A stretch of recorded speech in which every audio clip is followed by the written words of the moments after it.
Welcome in to episode Er, 2 of Going the JC Route podcast. I am your host, JC, and I'm here with my co host, the Birdman. AJ Brock had to take the week er. off, had some family stuff to attend to, but that is okay. We're here to take you home. We'll get it done this week, and we're going to have a lot of fun on our own. We've We got a definitely will lot, after. and when I say a lot, we've got a lot to cover today. But I got to be honest. Chris. I have a confession to make. What's that? I was terribly, terribly wrong this week in what games I thought were going to be good games. And not only was I wrong this week, I have had a bad record this entire season so far of predicting good games. It just hasn't been pretty. I think it just shows it's so hard to gamble on games, and there's not just in college football, but in NFL. Like you had what was it, three comeback games, and then you have so many other different games that you thought were going to be good, and then there were some games that were that you thought, okay, there's no way that this game could end could this there's no way that this team could come back and win, and lo and behold they did. It shows up every week, especially in college football though. I mean, it doesn't even have to come back to gambling, which that's always part of it. Unfortunately, we live in a state where sports gambling isn't legal. Get it together, Texas. But Yeah, well, it just shows the unpredictability that is sports, especially in college football. Usually not so hmm much in the NFL, but it's definitely present in college football. There were so many games this week that we thought would be good games that just weren't, and vice hmm versa. We thought so many yeah. games that would not be entertaining that turned out to be the most entertaining. And when I was thinking about it a little bit, I started realizing I was like, hey, this happens more than we realize. Like how many games do you usually just write off and they turn out being the best games of the week? Every game that I don't watch. Like every game that if I turn on a game and I watch it, there's a good chance it's going to be bad. If I don't even care about it, you get Appalachian State, Michigan State, or Michigan, and then you get Appalachian State and Texas A&M. Like if I never watch them, they're going to be great. But if the minute I turn them on, they're going to turn into a blowout. I guarantee it every time. There were so many games this week that you just expected to be great games and they missed a mark. There's OU Nebraska. We'll talk a little bit more about that in a little bit. There's hmm OU Nebraska. You thought Auburn Penn State was going to be a good game. You thought you know we thought I don't Vikings know why Eagles I was going to thought. be a good game. We thought uh, Bills Titans would be a good game, right? And they just missed the mark. It just turned into a lopsided game one way or another. But then on Yep. the other hand, it's like there's so many games that you just thought weren't going to be good. Kansas Houston, we thought Houston was going to be a way better team than they were this year. But shout out to 3-0 I Kansas. mean, who thought Kansas was going to? I thought Kansas is a basketball school. They're not supposed to be 3-0 in football. Like what is this? I Two thousand mean, six? Lance Leipold is the truth, and Jalen Daniels is the truth, and now the world is just now catching on to it. It's the funniest thing. But They're now going for a natty like 2006. I'm not ready to say that yet. But I'll tell you what, that matching up against Kansas this year I'm in the not Big either. 12 is not going to be a fun game for a lot of people. And I'm sorry. Which then game was that? you've got Michigan State, Washington, another team. You got more teams that hmm are just like having a lot of fun right now. Washington is having a lot of fun. Michigan State, Tuck coming, right? Tuck coming, and he hmm definitely did not come this weekend. Yep. You Kalen know. DeBoer and Michael Penix had a field day this weekend. Um, LSU, Mississippi State, I thought that could have gone a lot of different ways, especially after week one, and what LSU did with Florida State. But I think not Chip I, Kelly, but what's his face? Brian Kelly is starting to get together a little bit. well, I think from a Mississippi State standpoint, I think people expect because you've seen what the Pirate has done and everywhere he's been. I mean, he's turned every team into a 10, 11 win team, and what is this, his third year at Mississippi State? I want to say Joe Moorhead was fired in 2019, so it'd be his third year. Yeah, third year. Yeah, so like it's definitely a game I thought they should have. had a great chance, a better chance of winning, especially because LSU, especially coming off of the Florida State game, you didn't know what you were getting with that LSU team. Mm-hmm. But they definitely turned it around and looked a lot better.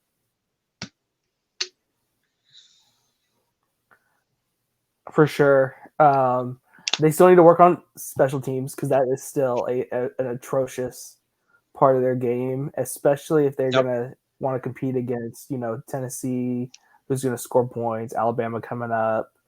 All those other things They are because won't. LSU's now that they're getting into the meat, they're going to be getting into the meat of the SEC schedule. Their season Mm-hmm. could go downhill quickly. It's Yep. literally just as a result of special teams because Jaden Daniels probably had the game of his career this weekend. Looked really, really good. The defense is going to be solid. They've got some injuries that they'll get back soon, but their defense is solid. But if their special teams isn't right, it's going to lose them a lot of games, or it could at least. You talking about LSU? Yeah, yeah. Well, you could say the same thing for Mississippi State. I mean, they're about to get into the same schedule. I mean, they're in the same division as LSU. So, I mean, Mm-hmm. they have to play. They'll have to play Arkansas. They'll have to play Alabama. I mean, it's not the same as easy as it is for Mississippi State. So both teams, LSU, it was a good win for them.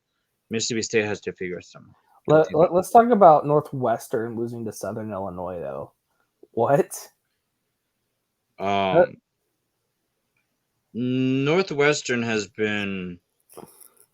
I mean, I thought the Nebraska game was a decent win for them, but like, I Well, mean, I think this loss more than anything is less of an indictment on Northwestern because going into the year we didn't really think they're going to be good, even though Pat Fitzgerald and Northwestern they've got that history of being good one year, bad the next year. like, They're supposed to be good this year.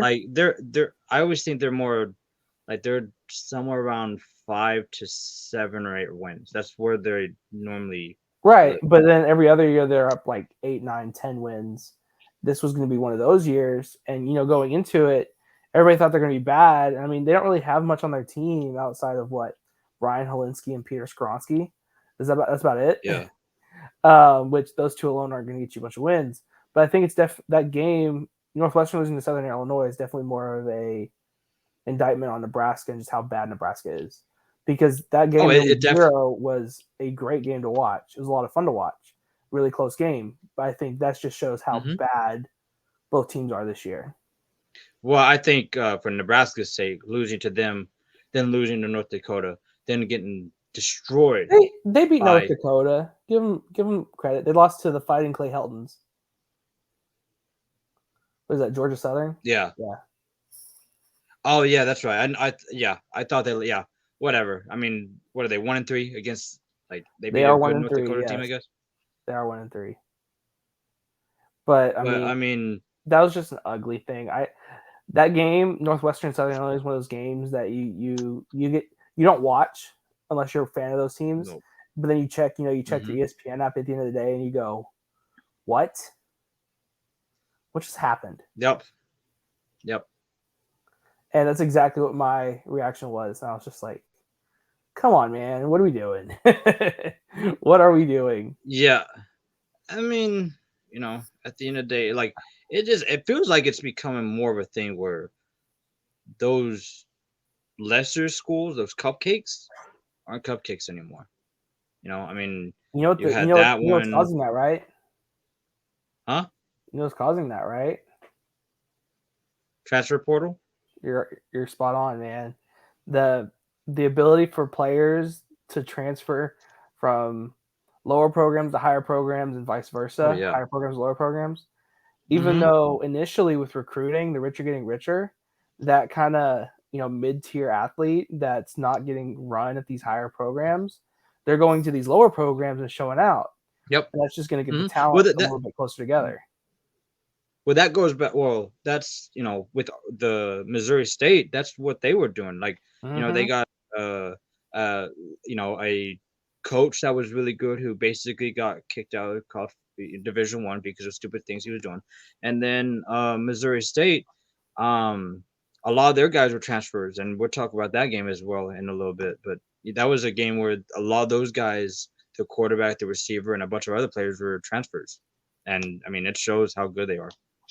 So yeah, I know you got a lot to say about Arkansas, Missouri State, but before we get to that, I really want to talk about two more games. Okay. One, And then I want to hear Auburn, about Penn your State. I want to hear about your Like, experience. um, yeah, we'll talk about that. We'll talk about that too. But for I guess for now, I want to talk about Auburn, Penn State, man. Just what is Brian Harsin doing? I think after I that mean, I kind of didn't. witch hunt they went on earlier this year, I think it's Yeah. time. I don't know why I expected this game to be good. I think it was because I started watching the beginning of the game and the atmosphere was incredible. I mean, they had the whiteout last year, so Auburn decided to go ahead and try to one up them and do the orange out. So I was like, the atmosphere is incredible. I mean, Jordan Hare is a great atmosphere, and like it looked like it was going to be a really good game. And I was like, you know, maybe they aren't going to be great, but there's always that bad team that shows out for that one game. I thought maybe that was going to be the one game, and they just looked. I mean, I didn't watch the rest of the game, but you know, they were defeated pretty easily, Hmm. and I did not expect that from the atmosphere. I'll I tell you what expected it though. from a team like Auburn, but I didn't expect it from how that atmosphere looked. I'll tell you what though. Nick Singleton is the truth. Penn Hmm. State's true freshman running back. He is so good.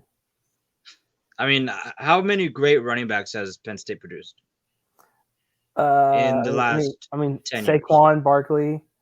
I don't know if you. Hmm. I mean, I don't know if I want to qualify Miles Sanders as a great running back. He was good in college. Uh, That's what I'm talking about. I'm talking about pro level. I'm not talking about forget pro. I'm talking about college. okay, you got Miles Sanders. Hmm. I can't really think of anybody else right now, but they do have whenever they've got a good running back or an elite running back at the D1 level, they're going to be a really really good team and tough team to beat. Hmm. That's why because I And they know have that. in a couple weeks they play. Pretty sure you have to go to the Horseshoe and play Ohio State. That's gonna be a lot of I fun. mean, that's been a good game when both teams are great. That's a fun game to watch. Mm-hmm. It's gonna be a lot of fun. And then the last one, I'd be remiss if we didn't talk about that. Game day was there. People were hyped about the game, man. App State Troy bringing it State. in against Yep. Troy, holding it down, taking the win, not embarrassing themselves on ESPN. Um, Yeah. that's it's there's just when it's just such a shock when you've got so much hype around you. You know, you go into Aggie Land, beat the 12th man, and then you come back Put up home against a 63. team that's not thought of or held in the same regard as an SEC team, and then you've got to get a Hail Mary at the end to win it. Just that's one of Yeah. those let me down games. You know what I'm talking about? But that also goes back to what you were talking about at the beginning, the unpredictability of it all. Where you were talk some of those games we were talking about unpredictability in terms of we thought this game was going to be better than what the other game was. What we thought this game was going to be better than what it was, or it was worse than what it was. For this game, I mean, this game was one of those games that you just didn't see a Hail Mary coming, and it's happened. Obviously, that's the reason I love college football. That's the reason you love college football is that there's so much unpredictability in that sport. And I know it happens in the NFL, but it just feels different in college football, where you have that Hail Mary, you have the kick six several years ago, you had the that felt punt with Michigan State. It's just that unpredictability is just off the charts whenever you get to college football, Well, I think and that was a perfect example of that. what really caught my eye this weekend is I think Chase Bryce is a winner in more ways than one because well, one he won the game. I mean, Hmm. I think the Hail Mary show is a loss for him really because it showed how bad his arm strength is. I mean, you throw it Yeah. that short of the Oh, end zone. yeah. It was. Um, Yeah, it was not a great. but did you see the video of him after the game? No. So, App State's fans, they're all rushing the field, right? They're having fun. Chase Bryce runs over to the end zone because their Oh, walls in the end zone are pretty high, and he's helping the girls on the field. One, I I saw see that. you, bro. I see what you're doing. I love that play. But more than that, I'm just like, he's a good guy, right? Like, Yeah, can I talk about if we talk about good guy gestures? Can I talk about one? Did you hear about the Louisiana Tech Clemson game? what happened there? So I mean Louisiana Tech ended up losing, but so Clemson had a football player. I think he was a tight end. His sister had cancer and she passed away. And I Oh forgot her yeah, name, but yeah, yeah. yeah, have you heard that? It's such an incredible story. Anyways, Oh, it's yeah, Brian Brzee, his sister, right? hmm yeah, Yeah, their yeah. star She defensive ended up tackle. passing He had away. cancer and he passed away. Yeah, and And they then all supported him. the football players had a shirt with her name on it. Something it was like something strong, and then he had every football player, the head coach should write the football player like all the football players wrote him a letter, and I thought that was a really cool gesture. Seems a little Um, excessive, but I like the gesture. I mean, however you want to pay your respects to somebody, if it's a little too much, then so be it. I mean, That's why I everybody takes love this. college football. I mean, you see it in the pro game a little bit when you hear bad stories or things happen. People come together and show support, Yeah. but you see it so much more in college. People supporting each other Yep. and their families in bad times. That's why I love college football or college sports, man. Oh yeah. How can you Yep. not be romantic about college sports? Like I said, I mean, whether it's the pageantry, it's the unpredictability of the game, Well, I can it's tell you how. uh I can tell you how. It's the how. stress. It's the stress of the games, what they do to you. That Yeah, I said, could talk about that personally. I could talk about that that personally. said, I know you got something you want to talk about. Talk about your boys real quick. So, Talk through it. Arkansas, Missouri State. We were talking about, like you were saying, we were talking about how good the transfer portal is for teams, and Arkansas has been a recipient of the transfer portal. Missouri State is also a recipient of that transfer portal because those kids that played for Missouri State they played really good. Arkansas, their defense, I don't know what was going on for most of that game, but they missed tackles, they weren't wrapping up, and that offense for much of that game was lethargic. Like it didn't even look. It looked like they were a top 10 team that didn't believe they were a top 10 team, and it honestly felt like we were like Bobby Petrino is coming into town. Let's just turn back the clock and show them how bad we used to be. Like it felt like we were playing with Morris, with Chad Morris as a head coach. But I mean, I think it showed, even if it's a team like Missouri State, who, by the way, they better be in that national championship game in FCS. That's a good Well, I'm team. pretty sure they Um, made it pretty far in the playoffs last year. I could be wrong about that. but it's going to be I'm calling it now. It's going to be them and North Dakota State. Well, so But to be fair to Bobby Petrino, he's done a pretty good job turning them around.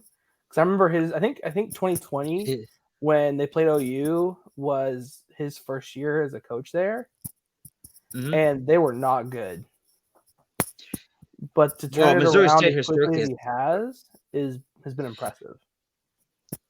Bobby Petrino is not a great human being, but as a coach, He's a good coach. he is so good. He is so good, and they like I said, they played incredible. Like honestly, every time Missouri State had the ball on offense, I was scared.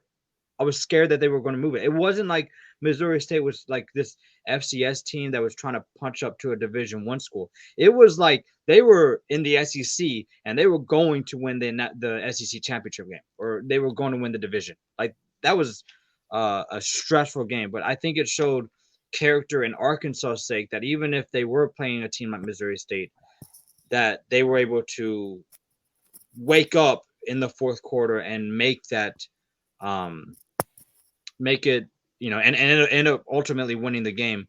And hopefully that's one of those games that wakes them up and has them ready to play on Saturday against A&M. It Now, it seemed like one of those. I don't want to. It definitely looked. It definitely felt like one of those look ahead games. You were. it it very Well, easily could have been. who did Arkansas play last week? Arkansas plays South Carolina.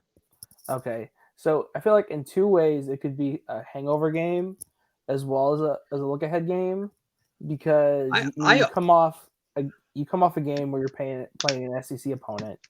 You know, and when you're playing SEC opponents, you're going to get beat up. It's going to be tough. As much as Spencer Rattler has and the in South Carolina has let down so far this year. Now, I mean, you can't really give them that. You can't really talk much about that. They played Georgia last week, and anybody who plays Georgia right yeah, now there's not isn't looking like pretty. like I Uh, said, there's two teams I do not want to play. Well, one team in college football I don't want to play, and that's Georgia. Get them as far away from me as possible because well, it to be feels fair, they gave up less points to Georgia than Oregon did. They also scored less points though, so good on them, I guess. I Good on mean, them. Georgia's giving But up like, what? Georgia's giving up what, an average of like 4 points a game or something like that. it just feels like Georgia is. It feels like Georgia's here. Where's the camera? It feels like Georgia's here, and then everybody else is here, and that includes Mm-hmm. Alabama, Ohio State, and Clemson because Clemson or Alabama looked pedestrian against Texas. We'll see what kind of team they are going forward because normally there's always I feel like there's always a game that Alabama has trouble with, and then the rest of the way they go is just smooth sailing for them. Ohio State had trouble against Notre Dame. They haven't, at least early, haven't looked, I don't think, great. Um, but like even then, like Georgia just looks so much better than everybody else. They do. I want to see what they look like against a little bit better competition. They're not exactly getting a lot of better competition in the East this year, but Yeah, I think them against Florida could be potentially be a little bit of fun. I think them in Tennessee will be a lot of fun. that'd be interesting. Um, but we've kind of got to get there before we can make any judgments. There But, is, but, I but mean, going back besides those two to games, yeah, you got a point. Yeah, I must say, going back to your game, I think it was a little bit of a hangover game in the sense that you're coming off playing an SEC opponent, and then it's also a look ahead game where it's like, hey, this is a FCS team. We don't really care. We'll just sleepwalk through it, It, and it kind of get, had get get to Aggie next week when they're a pretty good team, and they showed it. They gave you a headache through what until halfway through the fourth quarter, pretty much. Yeah, yeah. Like that game, I think we were down by 10 in the third, and it looked like at halftime we were getting things together because we had scored, we were down by 3, and then they came out and punched us again. I'm like, what's going on? Hey, But yeah, yeah, I remember looking at the score when we got a little bit of connection in the plane, and I was like, "Oh my god, Missouri State's beating Arkansas." I can only imagine what Chris is saying right now. what did Aiden say whenever or AJ say whenever he I was just like, saw that? Because we should." He's like, "We should call him," and I was like, "Don't bother him right now. He does not want to be bothered right I, now." I saw him, and I immediately went. I waited for the phone to stop ringing, and I texted him, "Don't call me. I do not want to talk to anybody." Had we lost that game, I would not be here today. I would be hiding somewhere because that would have been utterly embarrassing. Honestly, that's more embarrassing to me than losing to Appalachian State because Oh, Appalachian State 100%, is an FBS school 100%. App State's a good versus you team. losing to an FCS school. I Speaking of know App they're State, both good they've got a teams. difficult They're game this both week. they're both good games. They're both good teams. But the thing is that Appalachian State is good here with the FBS, where Missouri State is good here against the FCS. Mm-hmm.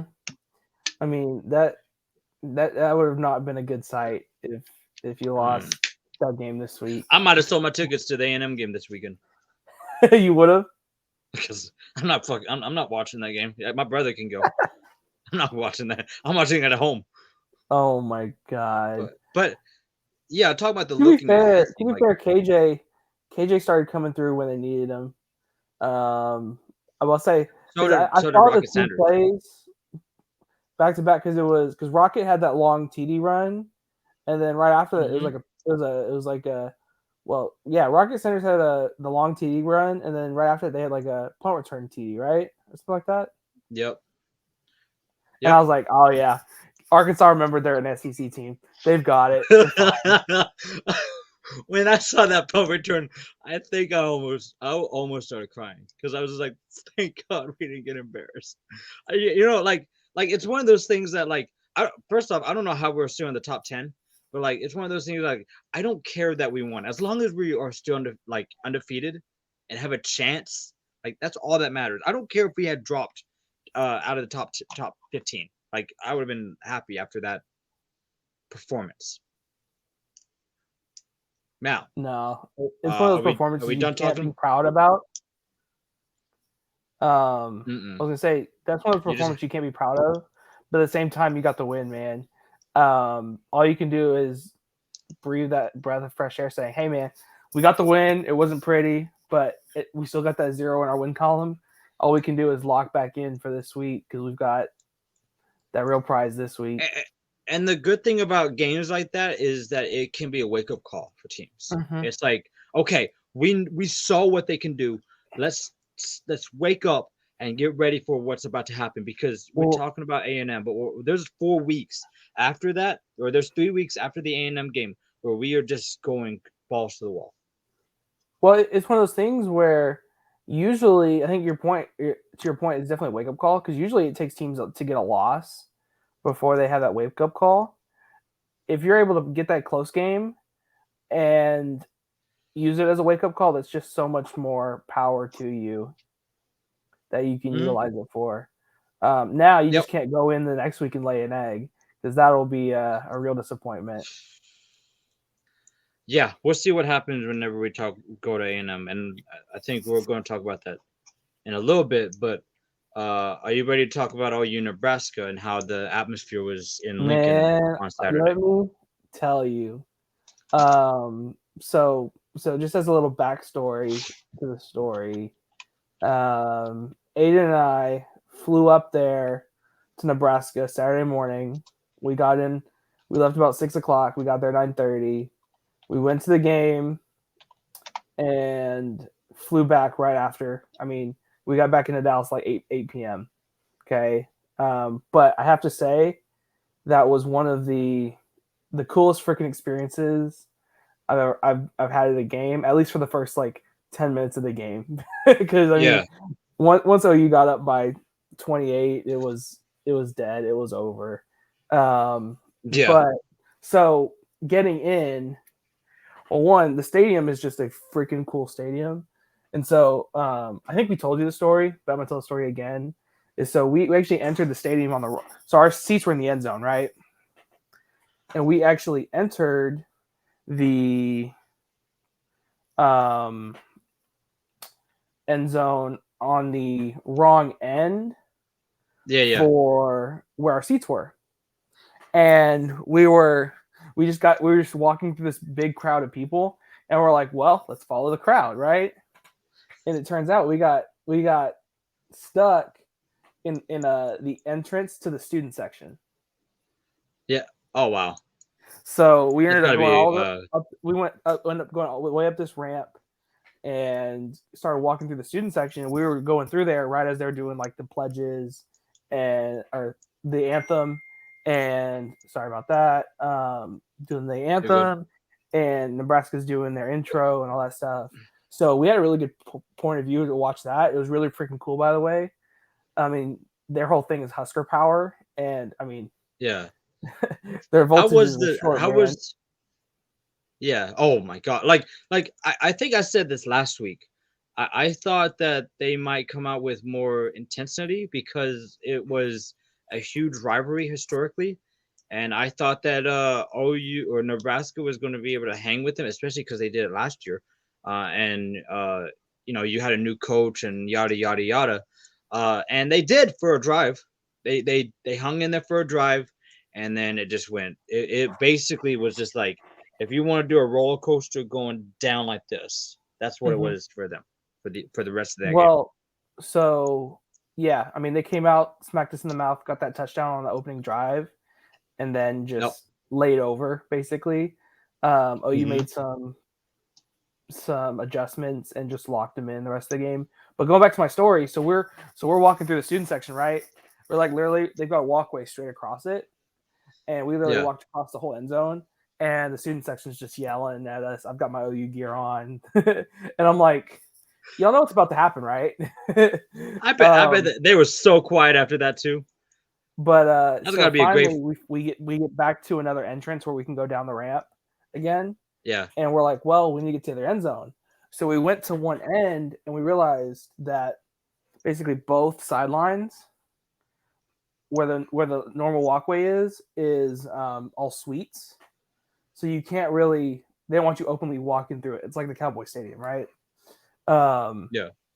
so eventually Aiden just was like, "Hey, I think we have to go walk on the field." And I'm like, "What?" And so we go walk down there, and sure enough, there's like no security, no nothing like that. And it turns out that the only way, or one of the only ways to get to the other side of the stadium, is you literally. So they've got the field in the middle, right? They've got the Hmm. benches, and then behind each bench, they've got like metal Pathways. fences, basically, or guardrails. Yeah. And then from there to the seats is just a massive open walkway. Oh wow. So we're It's kind of. literally walking on the field as kickoff is happening. Oh wow. That's kind of cool. And That's kind of cool. yeah, like we're literally walking behind the OU bench as kickoff is happening. And we just look up and everybody's going crazy. It's just a wild everybody's being loud as hell. Yeah. It's probably one of the coolest experiences like I've had at a sporting event.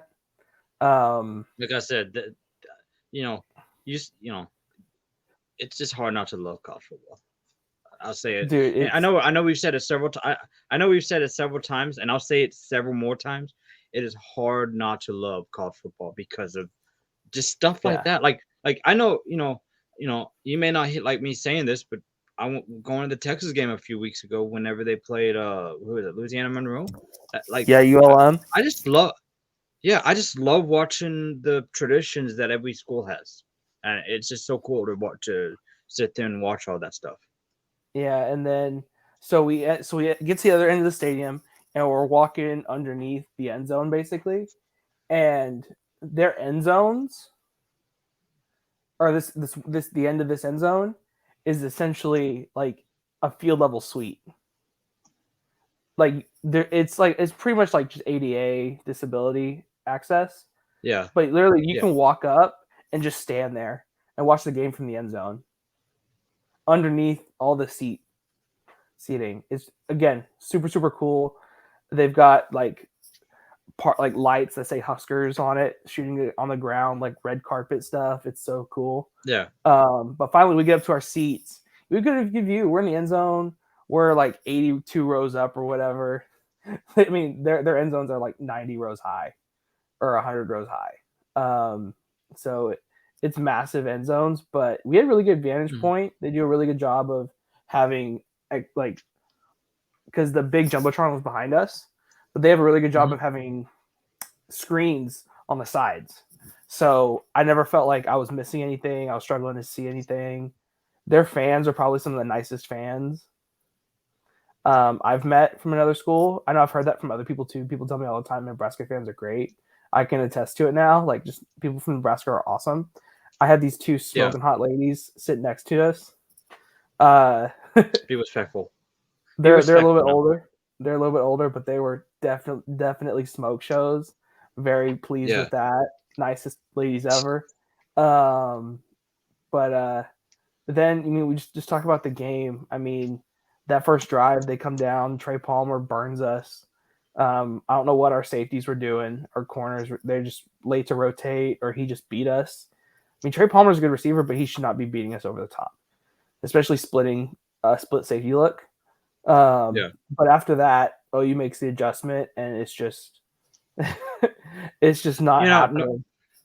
normally in blowouts, that team that scores first, the team that's not supposed to win, that's normally how it happens. Either that or like a trick play, and then Mm-hmm. the better team always makes the adjustment, and then it's just like there's nothing else you can do. I It mean, uh, yeah. Once OU made those adjustments, their offensive line is just atrocious. Our front seven is Hmm. probably the strength of our honestly our defense is really really good this year. But I definitely It's say our miles front better than what it was last year. our front seven is way better than our secondary though, especially Hmm. our ends. And so the I thing feel like about that's their normally the ends is case. they're both massive. Yeah. Well, so their tackles are like 6'9" and 6'10", but they don't bend and they're slow. Yeah. So our ends were just going around them the entire day, and Casey Thompson had no shot. But then, like, I Yeah. mean, our offense it started slow. Like honestly, I thought we were struggling really really badly at the beginning, and then DG decides, hey, I'm just gonna take this one to the crib, 60 something yards for a touchdown, and then from there it's a light show, man. Like we've got our tight end throwing a touchdown as a double pass. You've got Yeah. Eric Gray making himself look like he's prime Barry Sanders, like or LaShawn McCoy. Just and I'm like, I've got to keep it in check a little bit because I know Nebraska is a bad team. Yeah. Um, but seeing the team go on the road for the first time this year and playing in that kind of atmosphere where they've got 90,000 Ruckus fans. Um, I think it's impressive, like just to go there and just not be phased by anything. I'll say this from my perspective. I kind of feel like with the new hire of Venables and losing a lot of guys, I kind of feel like I thought Oklahoma was going to take a small step backward, and I don't think it's been a big. There's been a lot of great teams to really show that picture, but just from the team.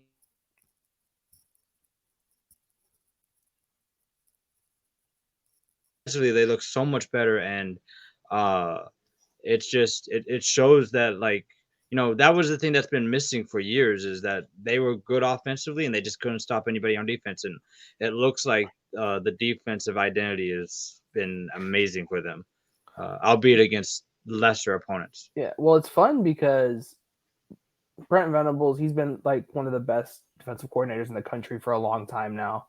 And then Yep. when you pair that with one of the statistically best offensive coordinators in the country, um, it's bound to be a good formula when you've got the talent Oklahoma has. I kind of liken the situation to when Bob Stoops retired. He gave Lincoln Riley a Ferrari, and And Lincoln then Riley over the course of 5 years, while it's still a Ferrari, he didn't maintain the Ferrari very well. Like it mhm. progressively devalued and deteriorated over 5 years. And basically, Lincoln Riley took that Ferrari and gave Brent Venables a Corvette.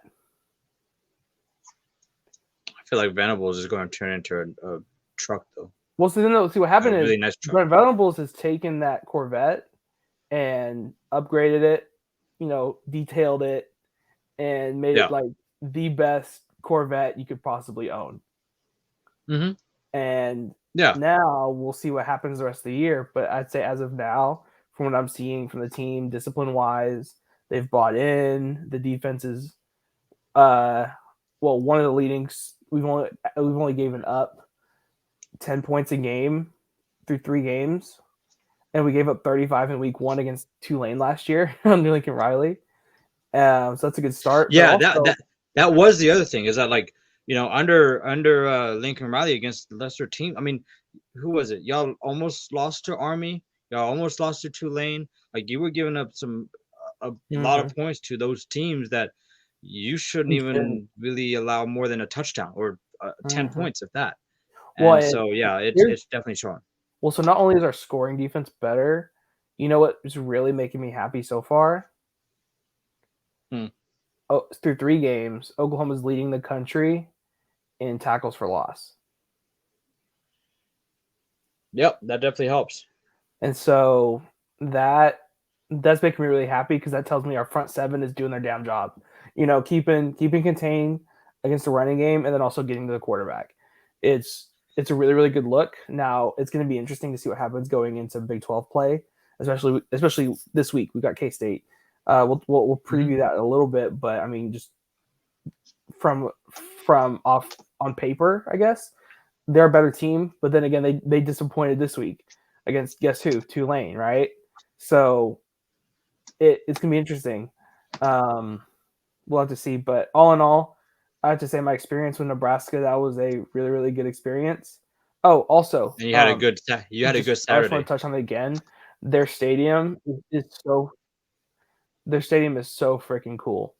Like, so on the outside, it just looks like a coliseum basically, and then you go Yeah. inside, and the concourses make you. It almost feels like you're in an arena. It's it's really really weird, but it's super super cool and highly recommend. Also, also I tried a runza for the first time. Have you heard of that before? What? A runza. I think Aiden explained it to me, but I have to have it explained to me again. So it's And basically like a dough or pastry pocket. So like kind of like okay, pizza dough pocket, yeah, like a but calzone type thing. it's stuffed with like think of like a Midwest version of a Philly cheesesteak in a pizza pocket. Um, really really Oh, good. I'm starving. I feel like I could use some hot sauce or something, but overall, do recommend. I'm starving right now. So I take it your Saturday was great, and it also translated into a really good Sunday too. I'll be honest. As far as well, I know what you're getting at the Cowboy game. Hmm. I'll say as far as I have to say this, I'm the stupidest mf'er out there. Well, so we got back. So I got up at 3:45 Saturday to be ready for a flight and be at the airport by 5. We got back at 8, but we went over to his house to watch football, and I didn't leave until 11 o'clock. So I got back to the house at midnight, and I had a little bit of work I had to do, so I ended up going to sleep 12:30, 1 o'clock. Yeah. I didn't wake up until 11:30, and then I was like, I really need to check my fantasy lineups, and then I said, nah, screw it, they'll be fine.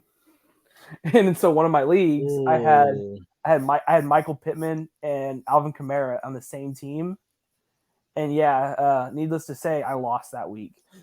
I lost that game, but yeah. I mean, I think nobody cares about my fantasy team. That's okay. I I think I we've don't got to talk about the game though. The Cowboys game. I would say after last week, after week one, I think just about all of us expected this game to not be a competitive game. When you've got the Bengals yeah. coming off the Super Bowl and you've got the Cowboys coming off that performance they had in week one and losing Dak, we did not expect this to be a competitive game. But sure enough, the Cowboys come out and punch the Bengals in the damn mouth. Hmm. Oh yeah. Yeah, they absolutely did. I mean, it was just uh, a much better game from them. I think what really helped was the running game. I think helped a little bit. I mean, last week, the week before that, they only ran the ball what maybe about hold on. Hold on one second. Let me check something real quick. They did not run the ball well last against the Buccaneers. They ran the ball against the Buccaneers a total of 18 times, and that included 2 from Dak Prescott, where Ezekiel Elliott had 10 and then Pollard had 6. They ran the ball about 11 more or 9 to 11 more times than they did the previous week. It's not a lot, but it definitely helps whenever and they were getting some decent yards on that. And I think Cooper part Rush was of that making goes to game planning though. Um, Tampa Bay is known to have a good front seven. I'd argue Mhm. that the Bengals don't have as good of a front seven, but very much like Trey Hendrickson is Yeah, but in the and the likes Buccaneers on game, they that were line begging is you to throw it. what was that? In the Buccaneers game, they were begging you to run the ball, and you And they didn't. didn't. And I Yeah. thought, and at times in the Buccaneers game, it looked like uh, they had some decent yards, and they just refused to use it. In this game, I thought they used it, and not as often, but he still used it, and it was mildly successful. And I think the other aspect was they besides the Minnesota game, they hadn't really seen Cooper Rush play, so he had an advantage in that. And He exploited it, and he had a great game, and Noah Brown had a really good game as well. He had another good game this So week. yeah, Noah Brown had a great game. CeeDee Lamb showed up, had 7 catches. I He was mean, it decent. was just it was a really good game. Now I will not have any of this slander of people saying the Cowboys players play harder for Cooper Rush than Dak Prescott. LaShawn McCoy can shut his damn mouth. Um, I just don't buy that at all. Like Dak has literally been the heart and soul of this team since he was drafted now. Um, Well, but I think with I do have to raise the question though of what went wrong. I know last week I was talking about how Dak looked good through one possession, but then yeah. uh once McGovern went out, he got sped up on the pass rush and never slowed down again. Just was awful Hmm. last week. Yeah. Um, but this week it just felt like the game plan suited Cooper Rush so much better. Hmm. I feel like with the game last week, they were trying to throw it too often. And the thing with Dak is, I feel like since that injury that he sustained in 2020, and then other injuries following that, he when the coverage would break down, he was able to take that ball, tuck it, and go run. I think with that injury that he had in 2020, he is a lot more hesitant to run the ball. So I think he gets those happy feet, and then at some point he's like, "Well, somebody has to be open, so let me just throw it over here," and it turns out to be a really bad play. I think he has to kind of get over that, otherwise he's going to end up not being a starting quarterback anymore. But I think that's just what the case was, and like I said, you had a guy in Cooper Rush that they really hadn't really seen play, and Played really well. um, used the running game a little bit more, not as much. They used the running game more, and penalty wise, they didn't have that many penalties, So especially in going crucial just as situations. a little touch point, going back to my fantasy team real quick. Guess who I had on my bench that I could have started instead of Kamara if I was paying attention?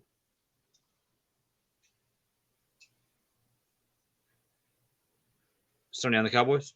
I had Tony freaking Pollard on my bench. Dude dropped 20 points this weekend. But I mean, I'll Yeah. tell you this though. I'll tell you this though. We saw the Cowboys defense that we need to see the rest of the year. Michael Well, you Parsons, saw it Michael, last week. we saw it last week, yes, but it wasn't enough to. It wasn't dominating. It looked really good last week, but it wasn't as dominating as we saw this week. Yeah, But yeah, regardless, yeah. if our offense is going to be hit or miss this year, we've got to have a dominant defense week in, week out. That's what we saw this weekend. Well, Michael Parsons and Michael here's the Parsons thing. things. Dorrance Hmm. Armstrong of all freaking people. Shout out Kansas. Yeah, Was really there was a good. lot of good. There was a lot of good moments on that defense. I Leighton mean, you Vander had Esch was him. all You over had the place this weekend. I absolutely enjoyed that because the way, I mean, he's had so many neck issues that, like, I was noticing that as well, that he was seemed to be everywhere tackling guys. It looked like he was a rookie again. Um, Mhm. but like, I'll but tell the you this thing though. is that maybe I'll tell you this though.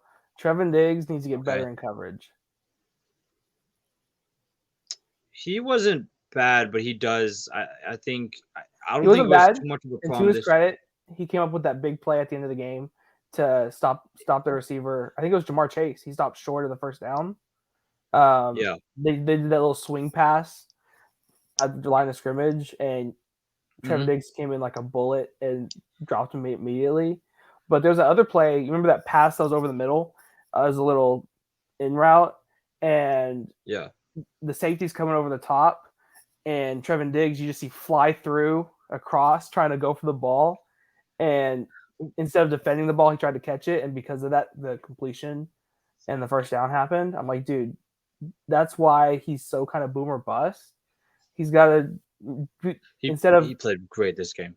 he played well, but instead of being completely like ball hawking, trying to get an interception every play defense, man. Knock the ball away. It would have been fourth down, I think. Like, do the right thing. Yeah, I mean that's the thing that you're going to get with him is is, I mean, I thought he played great. I mean, there was one catch that literally went right through his hands and went to Mm-hmm. Jamar Chase. Like Jamar Chase almost couldn't do anything. I think a lot of that had to do with how bad the offensive line was for Joe Burrow's sake. But like that's the thing that you're going to get with him is that you're going to get a guy that wants to play the ball, and whether we like it or not, he's going to try to make those plays, and he's going to make those plays, and sometimes he's not, and sometimes he's going to be like, you know what, maybe I should stay back and try to defend this guy, but sometimes it's going to hurt But you us. know who But like you talk know about the you know defense what real quick. Can you I know ah hold on? okay, yeah, Hold go on, ahead. hold on. Talking about the defense. I mean, through 2 games, you've given up 19 points and 17. That's those 2 games. Those are points where you should win that game. Mm-hmm. If you have a decent offense, and I think they did. I don't know what was happening with the offense last week, but if you had The a thing is, decent offense, 19 and 17 wins you a game almost every time. our our offense was atrocious last week. Our offense Hmm. started really well this week, and then And then just sputtered. disappeared for 2.5 quarters. It's sputtered. It sputtered for sure. I I mean, mean, we're lucky we to got have out won to that game. a 17 to 3 lead, and we're looking good, and Hmm. then just do nothing until our last drive in the fourth quarter. Like It's funny because once that that has to second, be a reflection on Kellen Moore. yeah, at some point, I'll say this from Kellen Moore. I kind of had his back because he's only his 4th year as an offensive coordinator, but at some point, like somebody either has to teach him how to be an offensive coordinator, a better one, or you just have to let him go and go get an actual offensive coordinator. I mean, he's young, so he's still learning. But at the same time, if we want to take that next step and be legitimately competitive deep in the playoffs, he's got to take Hmm. that next step. He's got to be able to match Exactly, Dan Quinn and in our defense. yeah, he does. Like if you can match Dan Quinn offensively, you'd almost have a recipe for a Super Bowl because what Dan Quinn has done in the 2 years that he's been, really last year alone, was Mm-hmm. absolutely incredible. Turned that one of the worst defenses in the franchise's history into an elite defense. I think maybe not elite. I don't Mm-hmm. like using that word because a lot of people get mad, but like a really, really, really great defense. And it looks like it's almost the same. It has been incredible if you can get an offensive coordinator like that, but it's going to take years for him to do Those that. are And few and far between, my friend. yeah, yeah, it is. But the other thing is that you do no help to the offense whenever you don't do anything in the offseason. But regardless, I mean, it was a good win for them. And it was needed. I mean, I chalked it up to a loss, not only going into the week, but I think everybody did. I chalked it up to a loss in the off season, which is nice because that was a win we weren't expecting. But kind of going I think back everybody did. to, yeah, for sure, especially with I the I better think playoff I think schedule. I think the idea of a loss lessened whenever you saw what the Steelers did, even though they do have a good defense. But when you saw what the Steelers were able to do to the Bengals, I think that to me was where, to me personally, it lessened that maybe we could lose that game.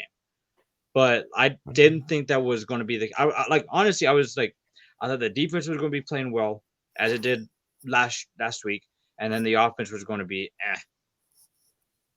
But it showed out, and Cooper Rush had a great game, and now you have uh the next 3 games you could probably go 2-1.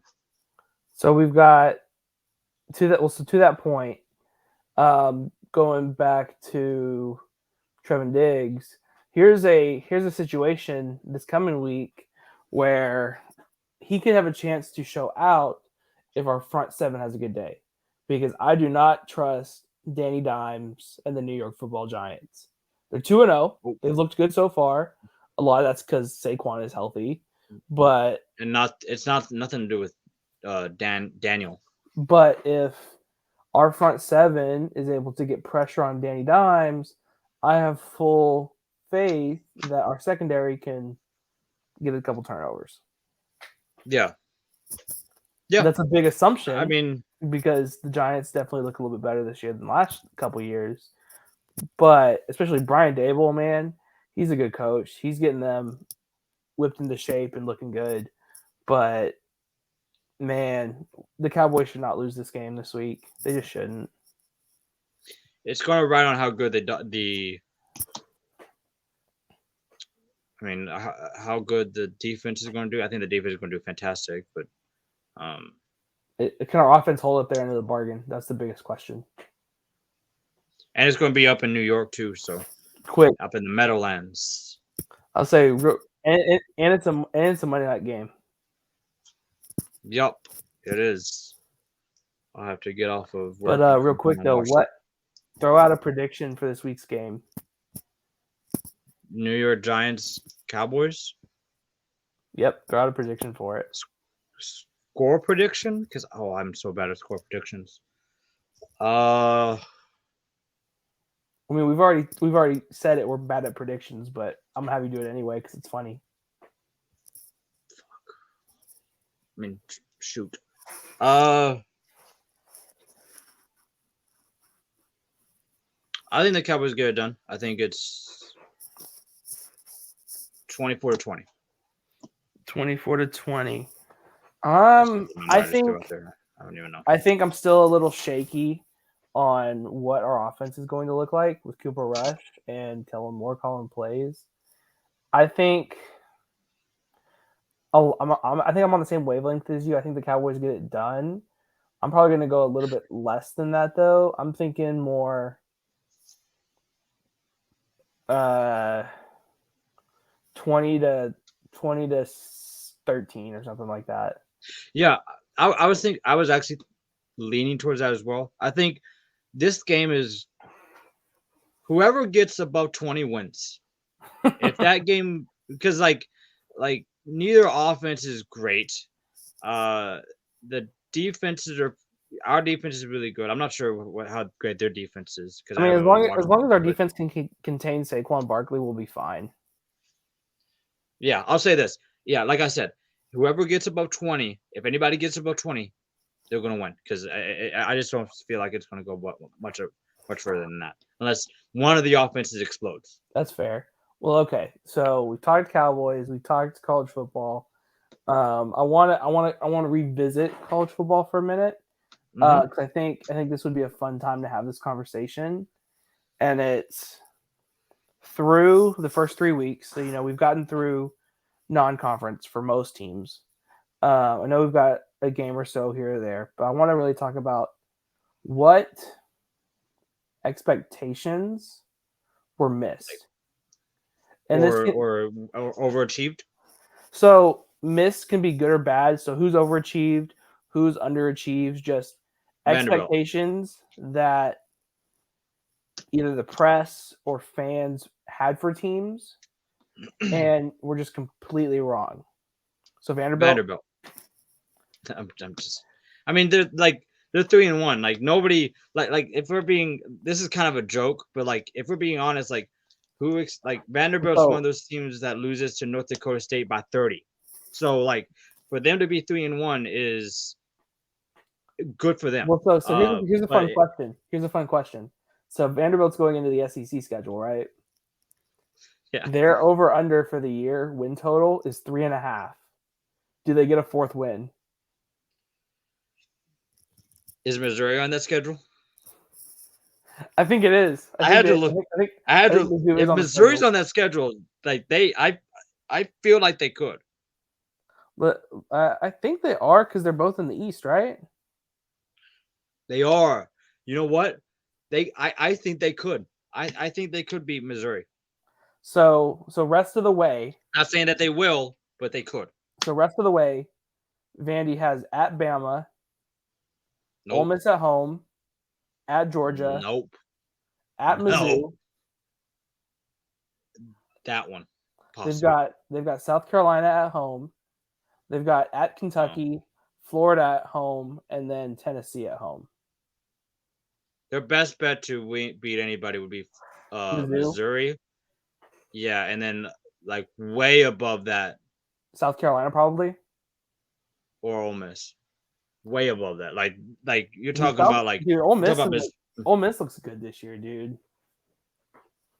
They're running the ball so much with Zach Evans. They just look so good. But we expected that. Lane Kiffin. But I Um, mean, how many? I mean, how do we honestly expect Vanderbilt to beat South Carolina or Ole Miss? yeah. Like, So I'm so just so putting answer the out question. in terms of levels. You're talking about Missouri. You're probably talking South Carolina, then Ole Miss. But like those two teams that I Everybody just else. mentioned, yeah, it's Missouri. Missouri has a chance, and then everybody else is just somewhere up there. But what were you gonna say? Well, so answer the question. Answer the question. Does Vanderbilt hit their over?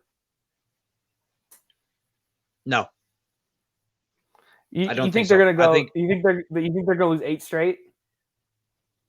yeah, I like I said, the only chance is Missouri, and like I I don't have faith in them even beating Missouri. Oh my goodness. I mean, I don't either. And It's Vanderbilt, but you know what? I I'm gonna go have ahead and say it. nothing against Vanderbilt. I have I'm gonna nothing say it. against Vanderbilt. But like what have they done? I like Clark Lee. I like Mike Wright. I think they'll get. I think they'll get one win out of the last 8 games and hit Do their you over. really? I do. I think they'll get their fourth Uh, win. Is it Missouri? It has to be It, Missouri. it'll That's the probably only be. It'll game. probably be That's the Missouri. only game they have a chance to win. Okay. So in all But seriousness, teams that have I think the obvious one is the ex- Kansas, right? Talk about a I team. mean that Talk about a team with over and unders. You know what Kansas's over under was this year? two 2.5. They hit their over like and that they to hit me their over in three like weeks. Like the only reason I even mention Vanderbilt is because to me, every time I think of Kansas, I think of Vanderbilt because Kansas is the punching bag of the Big 12 and Vanderbilt's the punching bag of the SEC. But yeah, Kansas, like, um, even if they're beating like whoever, like just for them to be 3-0 is amazing for them because I mean, they're obviously a traditional Well, now basketball powerhouse, and the last time they were good or remotely good was what? When was it? I know 2006 was a great year for them, but it's when been was the about last time they were 2006, competent? 2007, maybe So okay, so maybe it's 2009 or been something like that. okay, so it's been years since they've been a team that has been worthwhile. And now, granted, they've always had chances where they punched up Texas Mhm. and that one against Oklahoma last year. But I mean, yeah, I mean that. And who did they beat? Did they beat Houston this past weekend? They did. They beat the brakes off Houston. Made Houston's players fight each other. Like it's like uh, I mean that's a team you just kind of raise your eyebrows at I and mean, go, I've said it they'll once. I'm probably gonna end up say it six and again. six, 8-4. I'm gonna say it again. Lance Leipold's the truth. I really hope teams like Nebraska don't hire him away because I'd love to see what he can do with a couple more years at Kansas Well, building that but program. why would you do that when you could go hire Bobby Petrino, even though he's had a, I mean, him or I have to think of other guys, but like, yeah, why would you do that whenever you could go get guys like him, I don't even know, though he's a dude, bad person? but I really want to see Lance Leipold finish building that program, and I really hope that Jalen Daniels can be put on display this year for people to actually watch and see because people are going to learn really quickly that he's really damn good. So Hmm. all of a sudden those games that you see on the schedule that say Kansas on it, that are usually those freebies. All of a sudden, it looks like, actually, might You be a know, little you interesting. know that that joke that I made to Aiden at the beginning of the year when I said that they oh, what was it? I think I said, oh, after the Alabama game, I was like, now your next biggest test is beating Kansas. That's starting to look a lot more interesting than Hmm. when I had jokingly said it whenever they Let's see almost if beat Alabama. Kansas can add an extra year to the streak where Texas hasn't beaten Kansas. Do you know Texas hasn't beaten And they're Kansas gonna since 2019? how do you wait? How? They didn't. So they didn't play in 2020 COVID year, and then they lost last year. So they're getting they're because like was it like 2 years before they come to the SEC? So they're getting Mm. close to where they're Yeah. going to have that held over them for a couple Yep. years. So Yep. it's getting down to crunch time for them. Um, 100%. but But yeah, real quick, them. since we've been going on an hour here. Um, a couple more teams that have kind of missed expectations. Washington. Nobody expected them to be good this year, but Kalen DeBoer and Michael Penix are just going to run riot apparently through the Pac-12. Um, catch me outside, Lincoln Riley. Let's go, Washington. Huskies are gonna fight. Huskies are They're gonna get gonna it beat. done. They're gonna beat. They're gonna beat But all of USC. a They're sudden, gonna beat USC. but so, I don't want to say that because USC is another team that looks incredible right now. But Mm-hmm. realistically, Lincoln Riley's offense is set up to run a train through the Pac-12. But all of a sudden, the Pac-12 this year looks a lot more interesting than it did coming in, especially with Washington's good. Apparently, Oregon decided they want to be good too. Washington State's going to be good, or they have been so far. I think Oregon Utah, State's 2-1. Utah's good. USC is good. I think UCLA is still trying to decide if they want to be good or not. Colorado is there. Hell no, they're not. No, I mean, Colorado is there as in like they're a Pac-12 team. They're there, but they're probably going to be the worst team in college football this year. I know they are. They know they. That's another team that's just like they're kind of like the Kansas and Vanderbilt. Talk about a disappointing team. Notre Dame. What are we doing? Marcus Freeman, get it together. I think you expected what to me what the disappointing part is who they lost to. Well, not Ohio State, but Marshall for that. But because like I think everybody expected them to take steps backwards because Brian Kelly just up and left, and you know it takes some time to get a new coach, especially one that you just kind of hired as a first time head coach to get going. But to me, the disappointing part is struggling against Marshall after you looked pretty good against Ohio State, and then you beat Cal. But didn't they struggle in that game? Oh, 100%. They struggled. They They got struggled lucky. to be They got saved they by a couple of calls by officials. they struggled against Cal, and now you have a North Carolina team who is 3-0 coming into Drake May is looking really good. yeah, offensively they're going to have yeah, like I said, like we'll see how the rest of the season goes. Maybe they continue to win out and whatever. They Improve and won't all be. that I don't think stuff. they won't beat Clemson, but like We're USC at this yeah, rate. no, no, but like just from the standpoint of how bad they looked against Marshall and Cal, that to me is where I am with them. Mm-hmm. Um, Because I think everybody expected them to be not great, and it's a tough schedule for them. But well, losing to Marshall is just like what are they're you doing? they're fully suffering from new head coach disease, and it's one of those things where whenever you get a new head coach, even if you're maintaining most of your staff like Notre Dame did, anytime you're getting a new head coach, there's going to be such a change that naturally you're going to regress in the first year. Well, it's even A lot worse of people, whenever it's a first year coach what I'm saying. So a lot of people were or saying one time Oklahoma was coach. going to regress this year because we've got a first year head coach in Brent Venables, even though he's got 20 something years of experience. As Hmm. so far that we haven't seen that yet. We look just as good, if not better, than we did last year, right? But Yep. historically, you see that regression in that first year of a head coach, and Notre Dame's getting the front end of it. They're probably even getting Oklahoma's part of that too, because they're going to go from a what were they last year? 11-1, 10-2, and Yeah, they made a New Year's Six bowl. they've already lost 2 games. So Hmm. it's like you're not going to be better than last year. How can you maximize Marcus Freeman's first year? Yeah, I And I mean, mean, like I said, like realistically, there's probably 8-4 is optimistic at this point. where they lost 2 games already. Yeah, 8-4 Very because you optimistic. the only yeah Notre Dame losing to Clemson and then losing to USC. So yeah, 8-4 But I would think they be also play like uh BYU and stuff like that. So it's like hold on, they do not have an easy schedule. hold on. Let me look up Notre Dame's schedule real quick. While you're doing that, I want to talk about the other USC, the real USC, South Carolina. I know I told you this. I've been so bullish on South Carolina this year.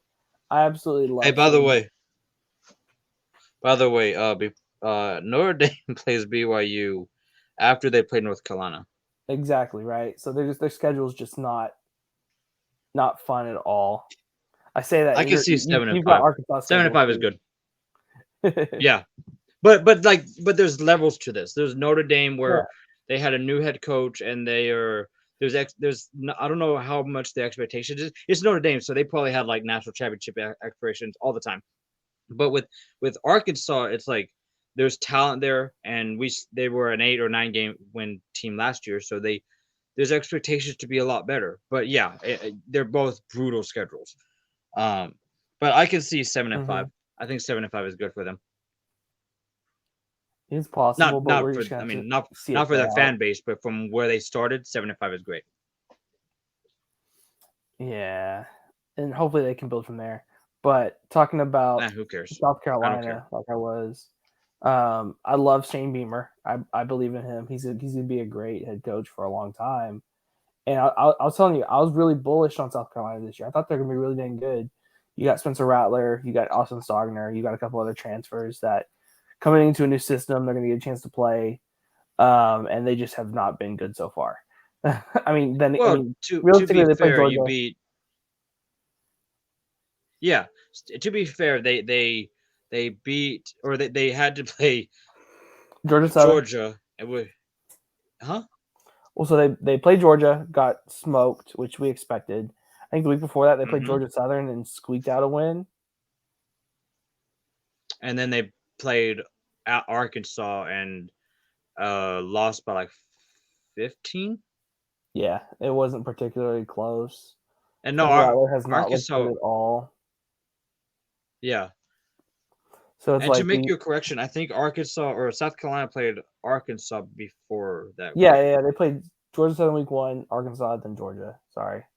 Yeah, Um, no, you're good. they just disappointed so much, which is a shame because I really like that team. I hope they do well, but now they get to play in the SEC schedule, so we'll see what happens there. But And then they to get, be fair, and then you just got what you. casually throw Clemson at the end of the schedule. But to be fair to South Carolina, you played an Arkansas team who is currently ranked in the top 10, uh, and then you played a Georgia team that has is probably going to end up in the definitely going to be in the playoff picture, and then in the championship picture, and like I said, a Georgia team that's just really great. So, um, you got theoretically, besides Clemson, you got past your tougher part of the schedule. Uh, Mm-hmm. I guess Tennessee and Florida are a lot better, but we'll see what they can do against those two schools. For Like sure. if they can beat those two schools, then you take them out of that mixed expectations. But if they struggle against those two schools, and even Kentucky, I forgot about Kentucky. I forgot about Kentucky. I expected Um, them to be good this year, though. no, but I'm not talking about expectations. I'm talking about South Carolina. I just realized how much tougher the East was I got you. now because of you had Tennessee, Florida, Kentucky, and Georgia's a different animal. But if you can compete with those three schools and possibly go 2-1 against those schools, then you're looking at a very good year. But if you Absolutely, struggle against all three of those schools, that's where the missed expectation comes in. for And sure. it's still early. I'm hoping they can get to bowl eligibility again this year. That'd be a good sign, I think, for South Carolina. Yeah, yeah. That anytime you are bowl eligible, unless you're regressing, like had Georgia somehow regressed, uh, Mm-hmm. uh, then if you're as long as you're being in bowl eligibility, because when was the last time South Carolina was good under the Steve Spurrier? Um, Yeah, probably so Davian Clowney years. well, 2010, 2011, they were competing almost for a national title, but uh, since Steve Spurrier stepped away, I mean they haven't been great. So you got to build somewhere. So building with did they go into a bowl game? Starting there would be good for them. And like I said, I think 8, 9 wins would be 7, 8, 9 wins would be good for them. That'd be a good year. I just don't know if I can say they're going to get there. But okay, so let's talk this upcoming week. I know we're both gonna be at one game. You and Aiden are going to the other game, and Yep. then I've got my game. So let's start with where we're all going. SMU TCU. The frying pan. Game Yeah. at SMU. TCU's, I And it's think, gonna a be one and Sonny a half. Dykes' return since he took the I job think, at TCU. It's gonna be. yeah, I I'm think sure he's gonna SMU. get. I'm sure You he's know, gonna get cheered. TCU. I think TCU. What? Oh, a lot of cheers. I was saying I think TCU is a point and a half favorite. Which I just can't get a good read on either team really. Um, Obviously TCU's only played 2 games so far. They beat the brakes off a bad Colorado team, and then they beat some another bad team. So it's going to be hard to see really where they're at. Who did TCU beat? TCU beat Tarleton. Yeah. So uh, Oh, yeah. So it's hard yeah. to really predict. Okay. Meanwhile, SMU, they played Maryland last week. They got into a really tight game with Maryland until the end. Then again, Hmm. I'm not really convinced Maryland is good either. I'm never convinced that Maryland is good because historically Maryland normally has what 2 to 3 wins and that's it. And they're supposed to play Uh, Michigan this week, and I don't want to say they only have 1 to 2 or 2 to 3 wins, but they're historically not great. yeah, historically not great. I mean, they usually sit somewhere between 5 and 7 wins. I want to say. Yeah, I think this game could be. I think you're probably looking at an offensive shootout, which I'm hoping it is.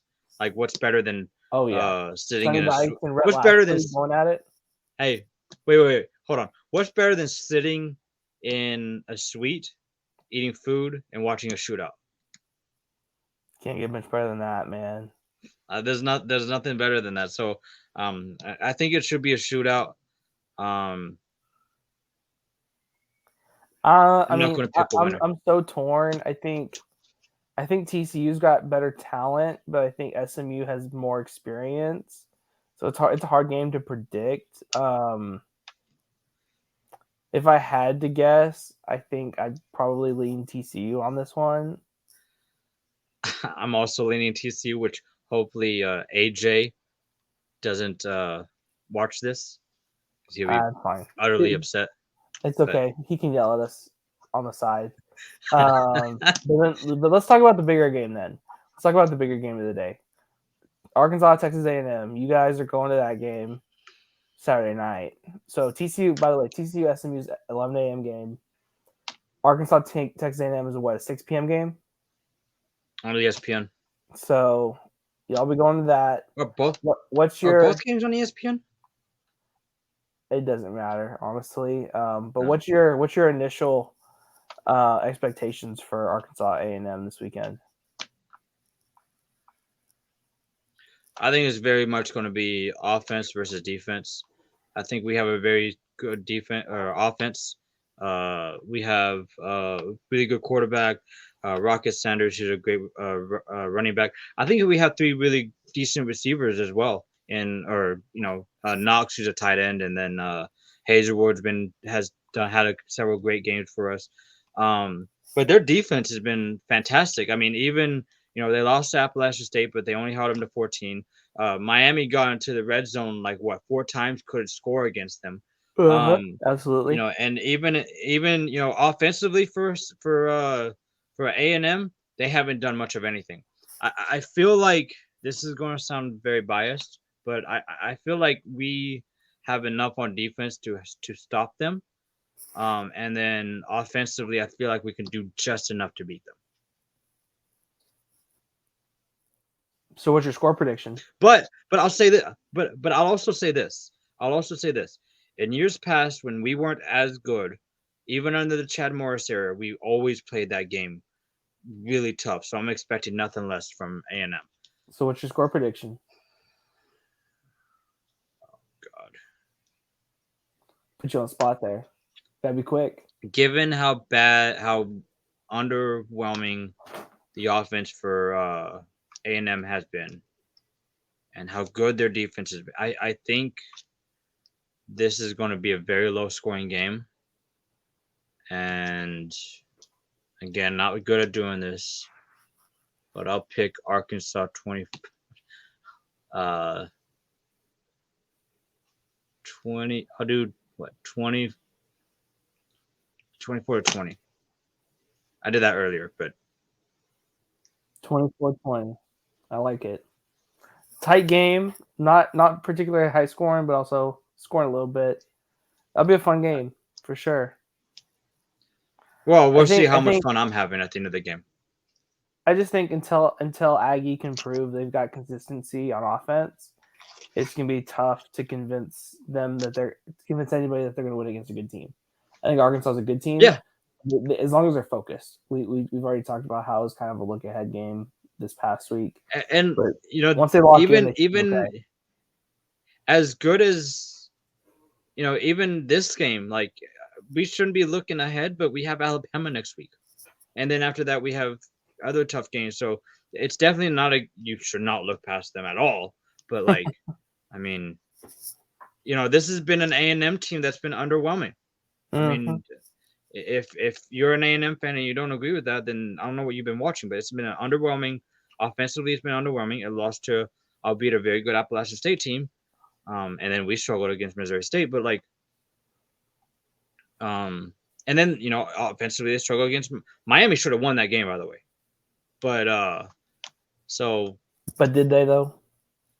no, they didn't. They should, but it's been an underwhelming A&M team, but doesn't mean they can't come out and beat the brakes off of us. For sure. I think going back to what I said, I think until A&M shows some kind of consistency on offense, the defense is going to be really good. Um, I I I think Arkansas can pull off the win. I think it'll be low scoring, something like 17-13, something like that. Slobber knocker. We're fighting back and forth. It's a tough game, but I think Arkansas can pull it out. They just looked, even though last week did not look good, they've been a little bit more well rounded to this point. Yeah, yeah, and to that point, we've had, given how tough the schedule has been, we've had more eye tests, if you will, playing against Cincinnati, playing against South Carolina, and we've looked fairly decent. But you know, we'll see what happens come Saturday. Now, you also have it's not a huge game, but um, it's not a huge game. But you also have a game, and that's OU and Kansas State. Yeah, I mean, first Big 12 conference play this year. Um, Oklahoma's looking really good, well rounded, good defense. Kansas State was looking really good. They usually make me pretty nervous. But then they go and do what they did against Tulane this weekend and lose to Tulane. So what that tells me, um, that if they're gonna, I don't really know what kind of K State we're gonna get this weekend. Are we gonna get the? I'm sure we're gonna get their best. They always give us their best, Mm-hmm. but Is it in uh, Norman? it is in Norman. So I think that'll help. It's gonna be a night game in Norman. It's going to be absolutely rocking in Norman this weekend. Um, Yeah. but I think realistically, there's two people we got to shut down, and it's not Adrian Martinez. I still don't trust our Adrian Martinez. He's not good. Um, you got to stop Deuce Vaughn. If we can contain Deuce Vaughn, that would be 75% of the battle. And then on defense and then on offense, sorry, our offensive line has to take another step and be a little bit more cohesive, a little bit stronger. And if we can shut down NUDK Ozama, you know, all Big 12 preseason defensive lineman, if we can shut him down, we'll have a field day. I think the score could look a lot. If we were to keep both of those players in contained, I think the score could look a lot like what it did this past weekend at Nebraska. Uh, yeah. I feel like defense for Oklahoma wins that game. Because they've just shown that they're so much better on defense. I think they can stop Well, so here's Deuce another Vaughn, thing. and then Well, so here's another thing. Oklahoma's showing different fronts now. So yeah, in weeks 1 and 2, we came out in kind of like a base 4-2-5, something like that. We yeah, played 3-3-5 against Nebraska and absolutely confused the shit out of them. And so it's just one of those things you got to prep for now, because now K State doesn't know if we're going to come out in a 4-2-5 or a 3-3-5, yeah, yeah. and So you're defensively, going to change your game plan depending on what defense you're coming up against. yeah, I think defensively you'll have enough to stop him, and then that just leads to how good the offense is going to be. I think ultimately Oklahoma finds a way to win this game. Um, I just have a tough time wondering if it's going to be close or if this is going to be, like you said, a Nebraska type I think game. But I do ultimately. I'm not making any scoring predictions on that one. But I, you can if you want. But I think my I prediction is think like 48-16, something like that. oof, 48-17. is I'm that the more and more I think about it, the more and more I think the score is going to look like it did against Nebraska. Um, it? I feel like I I feel like in this instance though, it's not going to be just right off the bat. It's going to be very much. I feel like playing into the third quarter and then the fourth quarter they just run out of gas. I, I I've got no idea how it's going to play out. For all I know, it's going to be really, really wrong, and I'm almost expecting that at Hmm. this point. But That I goes back to think around. I'm just expecting it to not be close by the end of the game. That's all I'm saying. Yeah, yeah. That goes back to unpredictability that we talked about earlier. Mm-hmm. Okay. So what other game? Really quickly, I want to talk through this. Got one other thing, and then we'll wrap it up because we're going on close to 90 minutes now. Really Yeah, let's quick, only talk about what other games are you looking forward to this week, college football wise? um I think I Clemson mean, Wake Forest is going to be a lot of fun. yep, You've got Wake Forest offense against Clemson's defense, because I still don't know what DJ is going to do. Ulungalele. Baylor Iowa State is always a lot of fun. There's usually That's some Big 12 interesting. reps involved in those games, so we'll see it there. Duke, Kansas, man, 3-0 and 3-0. And it's not a basketball. It's not a basketball game either. This isn't No, basketball. This is football. This is gonna be done on the gridiron, 3-0. This Florida, isn't. Tennessee, This ain't the Champions obviously. Classic. No, it's not. Uh, Florida, Tennessee. yep. I really want to see Lance Leipold, or not Lance Leipold, Jeff. Yeah, Heupel, whatever his first name is. Jeff Heupel. I don't know. Whatever. Um, I want to see Heupel against Billy Napier. I don't know why his name was escaping me. Yeah. See what Billy Napier can do against Heupel's offense. Um, Yeah. Texas and Texas Tech in Lubbock. That's going to be fun. I've said it once. I'll say it again. I'm really high on Joey McGuire. I think Texas will have too much firepower to make it happen. But then again, weird things happen in Lubbock. We talked about them earlier, but Notre Dame, North Carolina, from the aspect of can Notre Dame can they find a way to beat North Carolina and Can they get it together? Can they play clean yeah, enough football? Can they get a good enough offense to pull that yep, game out? Just a mm-hmm, bunch of questions they've got to ask. Minnesota, Michigan State, classic Big Ten matchup. I think Michigan State coming off that loss at Washington could be desperate, and that mm-hmm. whenever that happens, especially against an undefeated team like Minnesota, could be a lot of fun. James Madison and App State, I think that'll be a fun game to watch for all these sick fucks out there that like those lower Just like to games. watch football. I'm one of those people, so I'm right there with Yep. you. Oregon, Washington sneaky 3-0 Washington State against Oregon. I think that could be a lot of fun. And then I think just as a last one, there's Wisconsin, Vanderbilt, Ohio. Alabama. No. I'll say Wisconsin, Ohio State. I'm not too sure about, but Florida State, Boston College, I think could be fun. Um, but and then you've got Pac-12 after dark. That's always going to be a little weird. Yep. It's always weird whenever you get past midnight over in the West Coast or past Midnight 8 here. o'clock over here. Yeah, past midnight here. Past midnight here. I meant yeah. Yeah. Yeah. Okay. You know what I meant. So we've covered a lot. So It's been a lot of fun. As kind of a parting shot, you have a rant you want to go on that you. I say this is one of those things we've talked about. Surely there's something that got you upset or your blood pressure pumping right now that you just want to get off your chest. I haven't seen it yet. I'm waiting for it. I'm not going to make the rant yet, but there's always been, and I know it's happened last year, where there have obviously been some bad calls made in games, but there have been some egregious calls made, and the only thing the officials have done is come out and apologize. I haven't seen it yet, but the moment it happens, I will let you go. I will go on that rant. So I'm waiting for that day to happen. That day to happen. Maybe it happens this weekend, but as of right now, I do not have any pure rants to go on Surely, surely it'll happen at some point. Being the SEC, surely it'll happen at some or the point. NFL. Well, particularly in the NFL, but the SEC has done that as well. But I'll tell you what, I've actually got two rants. One's a sports Okay. rant, and one is kind of just a non off topic personal rant beef that I've got with Okay. some people right now. Okay. Um, Okay. Sports wise, it's our friend Mike Gundy.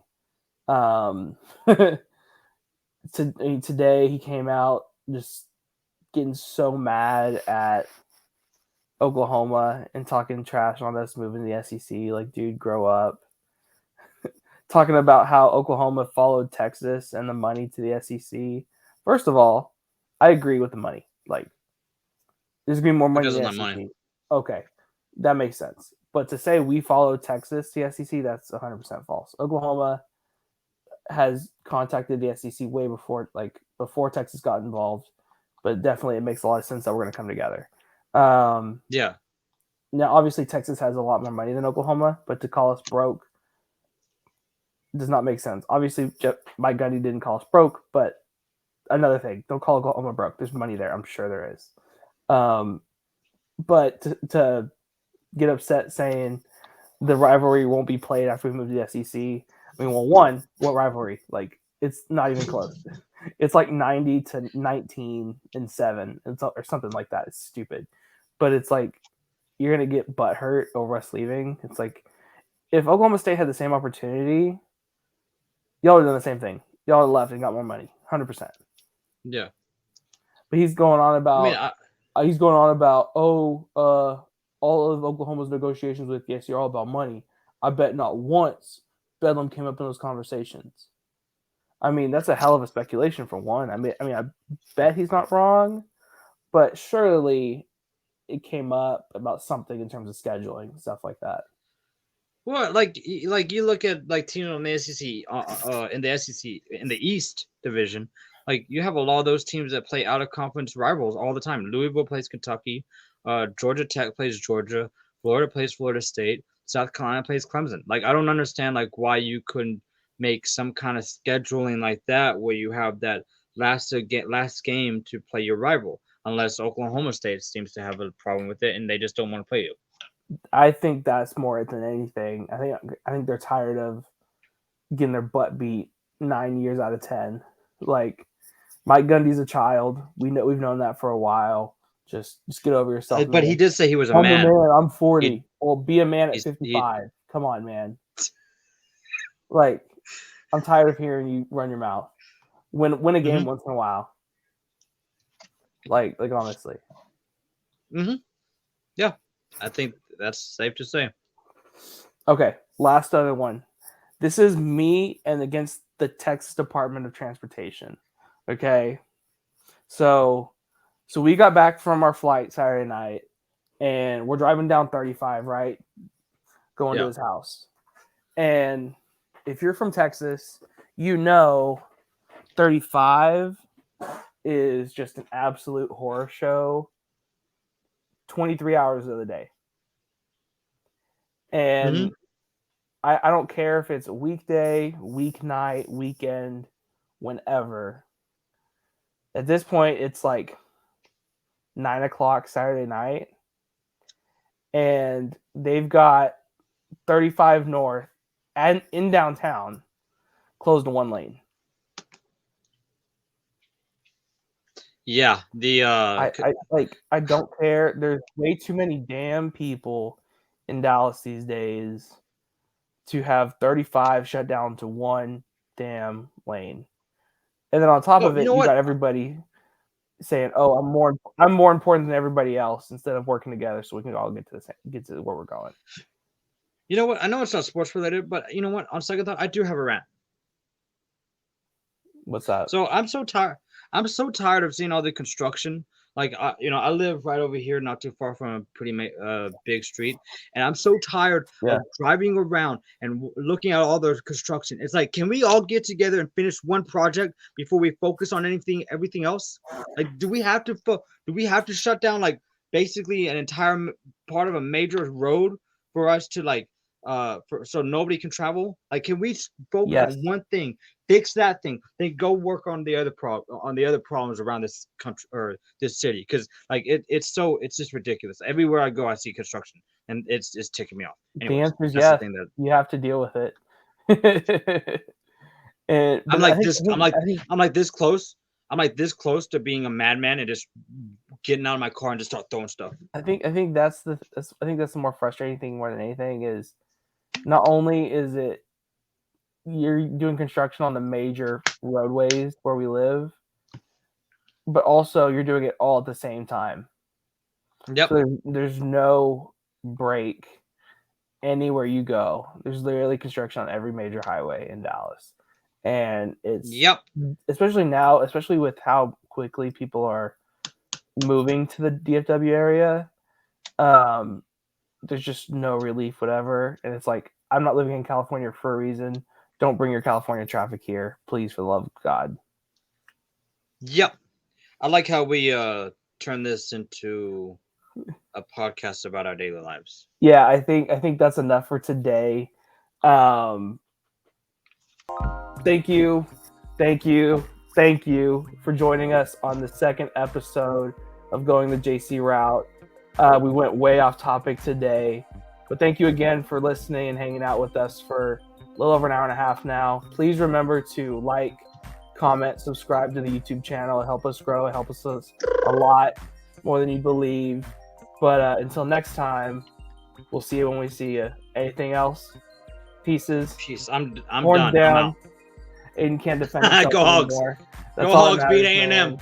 Beat A&M. Screw the Aggies, man. I'm tired of this. But we'll see All you right, when I'm we see out. you. Deuces. All right. Peace.